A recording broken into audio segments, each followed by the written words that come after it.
Hi everyone, this is Mike Talks Cars podcast. Today I talk about the chip shortage, the all-new 2023 Toyota Sequoia, and I go over some more about customer objections. Here we go. In industry news, yesterday the U.S. Commerce Department released the results of a voluntary survey of chip manufacturers.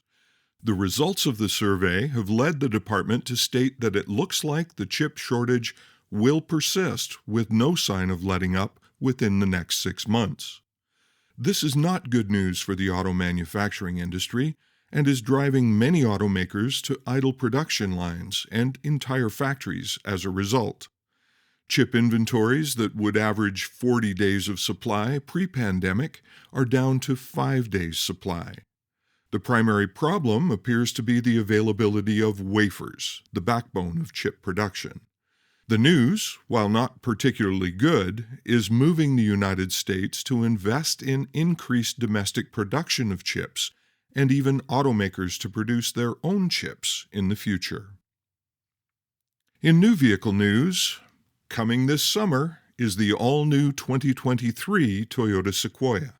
The Sequoia will offer 3-row luxury with upgraded leather seats, heated and ventilated first and second rows, and an exclusive sliding third-row seat to maximize comfort or cargo depending on the need.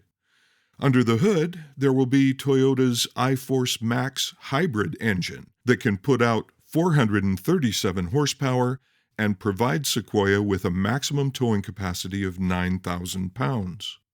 Among the host of technology available, you will find a new 14-inch Toyota audio display. Sequoia will come in 5 distinct trim levels and price points, including a new capstone trim level, similar to the one found on the new Toyota Tundra. Toyota is calling this trim level the most luxurious Sequoia ever. Now for some musings with the trainer. Yesterday, I began a discussion on dealing with objections. I talked specifically about how to avoid having to deal with objections at the close by building trust and exploring possible objections throughout the selling process. Best laid plans, right? So, you did your best, and there's still an objection to deal with that the customer hasn't brought up until you're filling out the buyer's order. Now what? There is a little pattern that we can use to first determine if the objection is the only one or even the real one, and second, to move forward. When a customer brings up an objection at the close, first, acknowledge that they have an objection. Okay, I see you have a concern, is usually enough of an acknowledgement.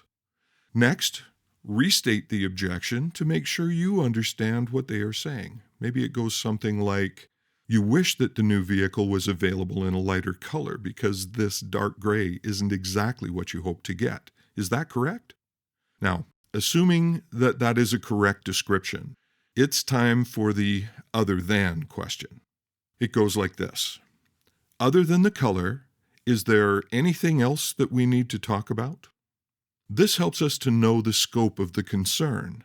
The customer answers, no, there's nothing else. And the next question is to determine how important the concern is to the customer. If everything else about the vehicle is perfect for you, including the price, how important is your concern about the color?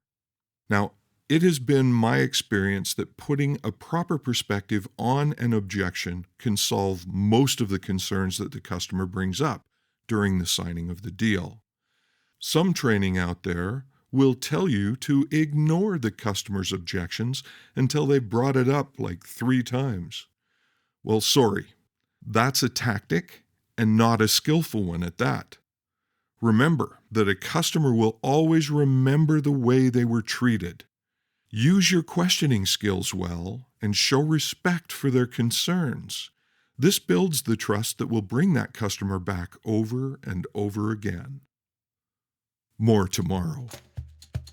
This is Mike Little reminding you that, hey, selling is fun. Go have a great day.